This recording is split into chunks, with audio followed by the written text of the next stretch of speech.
একজন ব্যক্তিগত মানুষকে নিরাপত্তা দেওয়ার মতো আমাদের মানে কি বলবো অ্যাবিলিটি নাই আর কি। ইনজুরিটা আসলে ওর আঙ্গুলে একটা ইনজুরি ছিল, আমি শুনেছি। এটা হাতুরা সিংকে জিজ্ঞেস করতে হবে আসলে।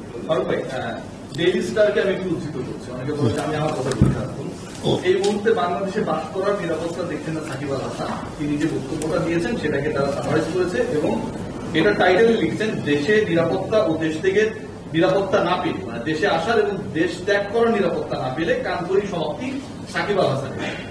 আমার প্রশ্ন এক নম্বর হচ্ছে, এই মুহূর্তে বাংলাদেশকে আপনি অনিরাপদ মনে করেন কিনা? না, অবশ্যই না। আমি তো মনে করি আমরা এখানেই থাকি। এখন কার জন্য নিরাপদ কার জন্য অনিরাপদ এটা একটা আপেক্ষিক ব্যাপার আর কি। আমি মনে করি যে আপনি জানেন সাকিব আল হাসান আর আমরা যারা বসে আছি হয়তো সেম লাইনে নাই আমরা, তাই না? তো এই ব্যাপারে আমি অনেক মনে করি না। আমি মনে করি আমরা তো ভালোই আছি। এখন ওইটার প্রবাবলি ব্যক্তিগত ব্যাপারও বলবো না। আপনি জানেন this a politician, we all know তার বিরুদ্ধে একটা কেস হয়েছে, পলিটিশিয়ান। তো সবগুলো ব্যাপার মিলিয়ে এসে হয়তো মনে করি নিরাপদ না। এটা আসলে ব্যক্তিগত, এটা আমি আসলে কোনো কমেন্ট করা আমার ঠিক হবে না। যে তারা চেষ্টা করছেন, মানে ক্রিকেট বোর্ড চেষ্টা করছেন কিভাবে ব্যাপারটাকে সুন্দর করা যায়। আপনাদের সৌন্দর্য বর্ধনের চেষ্টাটা কেমন? এটা আসলে কোত্থেকে উদ্ধৃত হয়েছে আমি জানি না। এটা সে বলেছে, এই বলাটাই হচ্ছে এই যে প্রথম। আচ্ছা, ওইটা আমি জানি না কি বলে কি উদ্ধৃত। আজকে প্রেস কনফারেন্সে এমন সে বলেছে যে আমি মানে ক্রিকেট বোর্ড সুন্দর করার চেষ্টা করছেন, তার চেষ্টা যেন সুন্দর হয়। এটা তো বললাম যে আমি একটু আগে বললাম যদি চেষ্টাটা কি বাংলাদেশ থেকে যদি সে রিটায়ার করতে পারে লাস্ট হোম সিরিজ খেলে এটা ভালো হবে, এটা হয়তো বুঝাতে চেয়েছে। আচ্ছা, আরেকটা প্রশ্ন ফারুক ভাই, সাকিব আল হাসানের টুকটাক ইনজুরি নিয়ে প্রশ্নটা করতে চাই। হান্নান সরকার বলেছে যে তার হাতে ব্যথা পেয়েছে, মানে ইনজুরি সংক্রান্ত ইস্যু ছিল। অফিসিয়াল ইন্টারভিউতে বলেছে, আমাদের সহকর্মীরা যেটা কাভার করেছে। নাজমুল শান্ত বলেছে, আপনি কি জানতেন কিনা, মানে ওনারা বলার পর বাকি ইনজুরিটা আসলে ওর আঙ্গুলে একটা ইনজুরি ছিল, আমি শুনেছি। আচ্ছা, হাতুরা সিং শুনেনি ফারুক ভাই, কেমন লাগলো ব্যাপারটা? এটা হাতুরা সিংকে জিজ্ঞেস করতে হবে আসলে। আপনি তো বোর্ড প্রেসিডেন্ট, আপনি তার এমপ্লয়ার, তো একজন কোচ, তিনি সাকিবদের দেখভালের জন্য ওখানকার চিফ অথরিটি, তিনি জানেন না, আপনি বাংলাদেশে বসে যান। ইনজুরি আসলে ইনজুরিটা কি আমি বলি, ইনজুরি একটা হলে কি ইনজিওর্ড, মানে ও বলেছে যে ওর যে বোলিং ফিঙ্গারটা একটু উইক হয়েছে বিকজ প্রবাবলি কন্টিনিউয়াস খেলার জন্য, এই ধরনের ইনজুরি। 18 কোটি মানুষ জানে, হাতুরা সিং কেন জানে? এটা তো অ্যান্সার আমি করতে পারবো। আপনি দিবেন ফারুক ভাই, আপনি তার এমপ্লয়ার।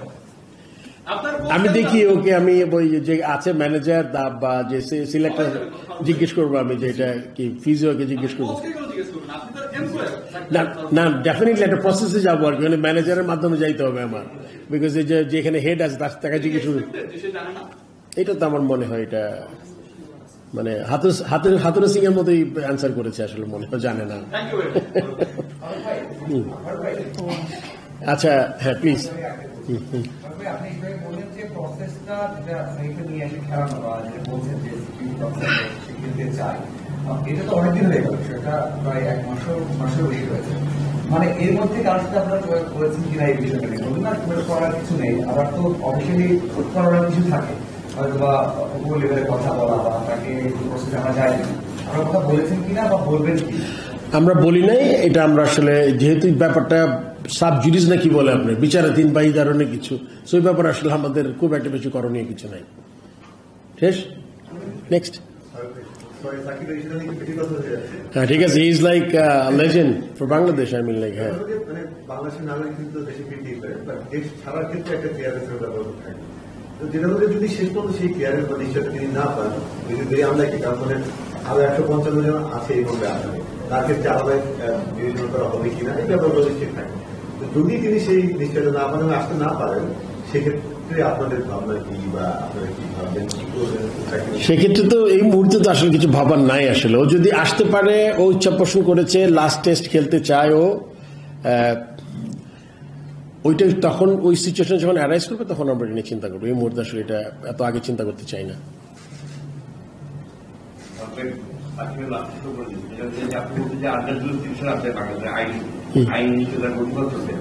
আপনারা কি মানে উপদেষ্টা বা তাদের সাথে এই সাকিবের ইস্যু নিয়ে কোনো কথা বলবেন না? স্পেসিফিক্যালি একটু আগে অ্যান্সার করেছি এটা আমি। মানে তাদের সাথে তাকে এক্সিট প্ল্যান, যেহেতু সেখানে বলছে আমি খেলবো না, এক্সিট প্ল্যানটা এনশিওর করতে পারবেন বলে মনে করেন? এইটা আমি তো বোর্ডের, আমার মনে হয় না এত দূর ক্ষমতা আমাদের আছে অ্যাজ এ বোর্ড। তাহলে তো মনে হয় if he plays, next. No. এখান থেকে আমি কেমনে বলবো? Still the match is like let the selector, team management, injury বললো, এটা তো আমি এই মুহূর্তে বলতে পারবো না. If he plays, that might be his last game if he doesn't come. ভেঙে গেছে, হ্যামস্ট্রিং টান লেগেছে, এটা তো ওই ধরনের না. It is like একটু weaker finger. আমার মনে হয় ম্যাচ সেকেন্ড টেস্টের পরে আরো মানে পাকিস্তান থেকে আসার পরে ফার্স্ট টেস্টের পরে আবার আরো বেশি ফিল করেছেন। ওই অবস্থায় মানে যেহেতু তিনি আসলে ফিল করতে পারছিলেন না তার বোলিং ফিঙ্গারটা আসলে, তো ওই অবস্থায় বোঝাই যাচ্ছে যে তিনি আসলে পুরোপুরি ফিট নয়। ওই অবস্থায় তাকে ম্যাচ চালানো আসলে আমি তো সিলেক্টর না, বা আমি I don't take decisions because এটা লিগে টিম ম্যানেজমেন্ট আছে, সিলেক্টরস আছে, ওখানে ঢাকায় চিফ সিলেক্টর আছে, উনি বলতে পারবেন। আজকে আপনারা সবাই অনেকে নিউজ করেছে বাংলাদেশ ক্রিকেটের এক মোর দেন এ লেজেন্ড, সে একটা দুটা ফরম্যাট থেকে বিদায় নিতে চাচ্ছে।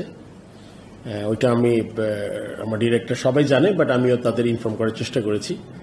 আমার সাথে গতকাল গত পরশু 2 দফায় আলোচনা হয়েছে। তো এটা আমার নতুন সাকিব ওর আমি কি হেল্প করতে পারি।